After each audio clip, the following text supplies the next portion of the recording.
You know, the problem is sometimes he gets hyper-focused and then any little thing is too much. So you have to practice doing stuff that is gonna get him, you know, oh my goodness, what are you doing? And they're like, no, it's just you.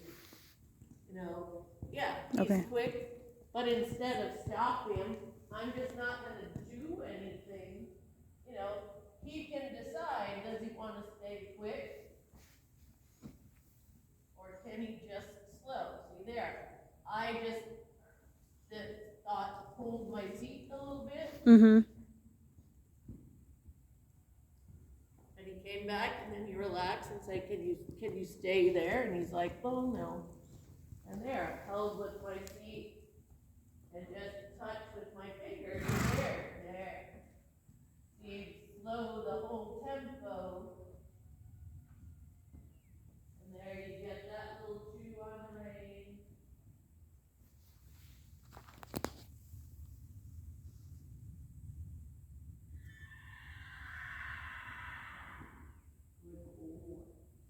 You know, those little turns that get him thinking about the outside rein. You know, it's just that tiny little bit of pressure, and it's use your thigh, you don't have to kick, you don't have to touch him. It's just, you push him around, and then you stop and say, no, now we're going straight. There. Good boy.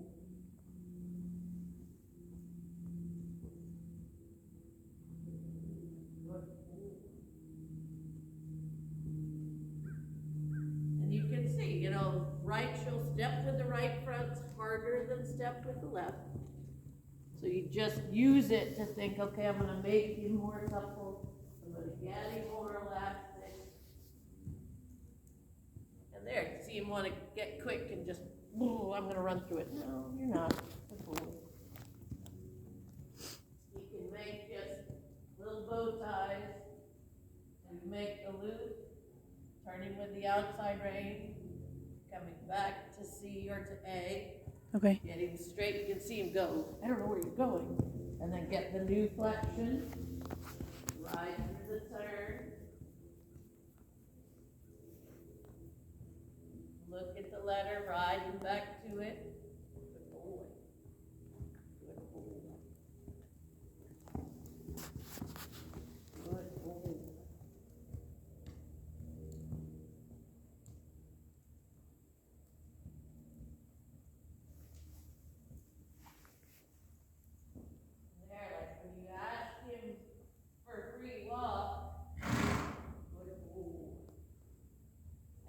Give a lot of rein, I just put my hand forward, give him that loop, and then when I bring him back, I come back, pick up the contact, see him slow the tempo, and he didn't change where he carried his head, he just came back and rebalanced on the hind feet. There was a half halt that worked, see him almost stop. That half halt came all the way through, and I purposely didn't back it up with extra letter.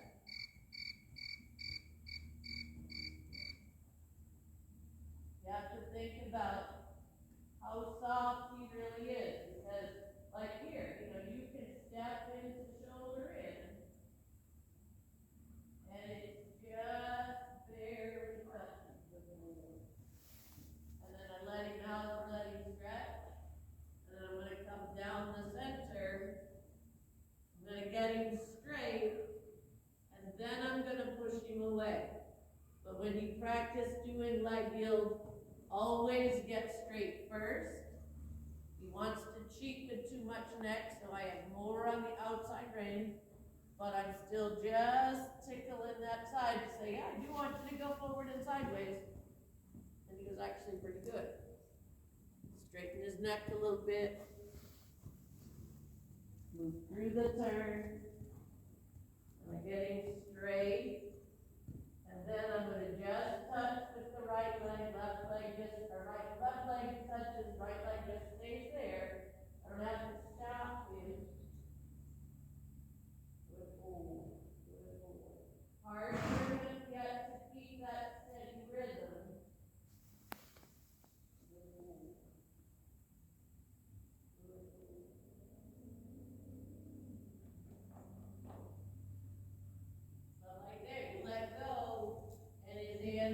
is to reach out and down. Yeah, he still quickens. He wants to get a little bit in a hurry.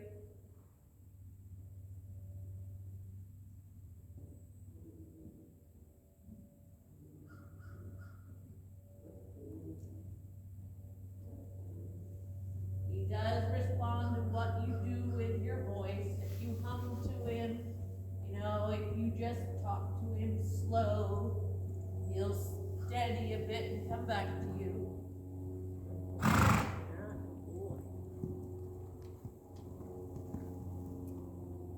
And there, all I had to do was think, whoa. I didn't have to touch him, I didn't do anything. I just thought it and stopped. A little bit crooked. He doesn't, you know, he has a hard time back up straight. But that's, right now it's quiet. He's stepping back evenly and quietly.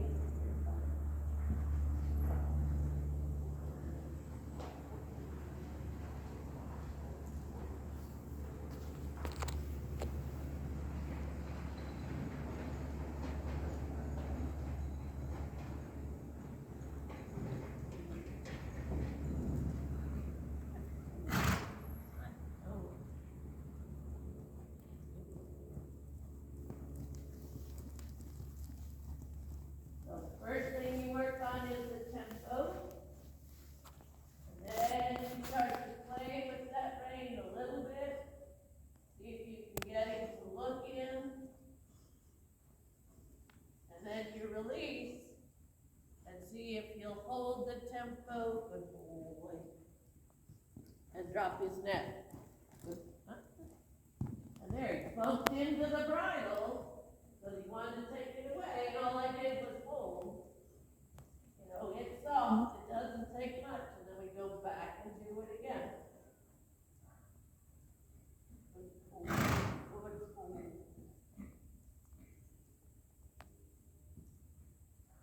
There, good boy, see? That's it. Good boy.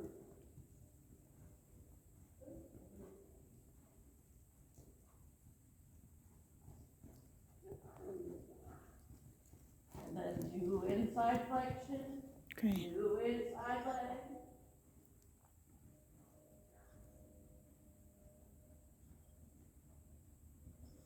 Keep looking for not just side to side, but forward and back. You want to feel that trot.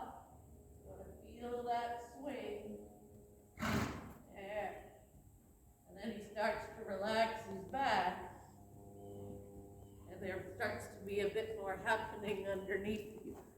Good.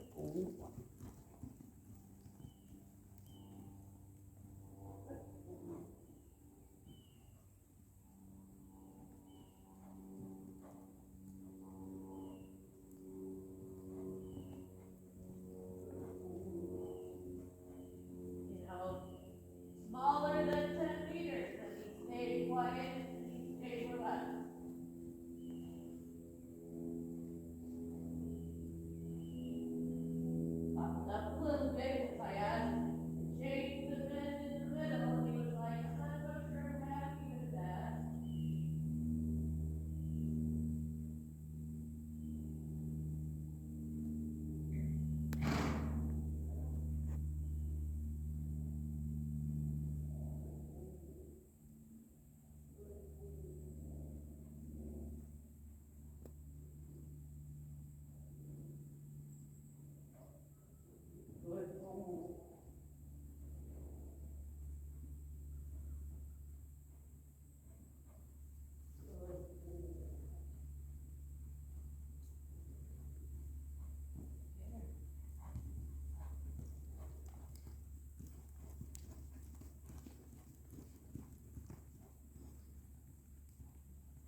It seems like he's trying to figure, he's even, because your pressure is consistent. It's not that you're holding him, but he's trying to figure out how to carry himself.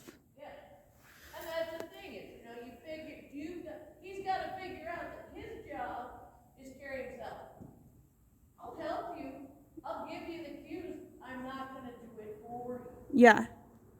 And that's the part that he's going, but wait, no, figure it out. Yeah. And he's trying, he's not, his answer when he's not sure is get quick. His answer when he's not sure is to tighten everything and run away. Yeah. But then he figures out that, well, if I run away, you're not running away with me. What are we going to do? Well, what are you going to do? Because you want him to start to go, oh, the answer is just chill. You're right. Just relax. Yeah. No big deal. Even here, he's inconsistent up and down, but Yeah. he's quieting down. It's starting to be, it's like you let go. And his answer is reach for it. Yeah. Leave. I mean, that's a huge difference. That in itself, the reach down and go there, like, he wasn't doing that a couple months ago. You know what I mean? We never got the reach. Which tells you that he's starting to relax across the top line. He's starting to figure out that he has the balance, he has the ability to hold himself. And I can definitely even tell a difference when he's not saddled with just his top line and how it's... If you look at where his pole is. Mm-hmm. Yep. There. So there. All it was close my fingers. And you went, oh yeah, sorry. If you do too much, those answers back up. Okay. And it's no, I want you straight. And here. Good boy. See, his answer is step away from it. It's like, no. And it's not back up so much as it's just creep backwards because I want him to lift. There. I want that move. That move right there. Kind of, yeah, okay. And you can see him go. He just, nope. Yeah. It's hard because we're asking him to drop his nose. And you see this muscle right here? See this? This is what picks his neck up. This is what picks his withers up. This is what starts the engagement of that. And when this gets bigger, then his face hangs on the vertical. Okay. You're not bringing his face to the vertical. We're lifting this, which lifts this. Okay, that makes which sense. Engages that. Yeah. The big mistake everybody makes.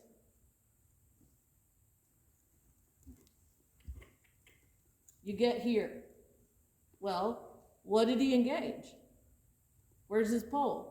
It's low. Yeah. All of a sudden, when he's there, that's wrong. His pole is the lowest point. If his pole all the way up here is lower than this, it's wrong. Okay. And that's the part you got to remember. It doesn't matter if it looks pretty. It's wrong. Okay. Ultimately, your horse's neck comes up, his face drops on the vertical, his pole is the highest point. If his ears aren't pointed up, it's wrong. Okay. And he was doing that just now when you were riding him. He was up and you feel this happen. Yeah. He can't hold it.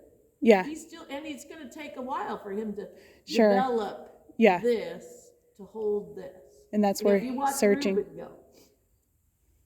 He's just now, after a year, he's just now getting to where, she wants to hang in his face. She's all about, kick and bang and jerk on him and come back here and you're being bad. No, he's not.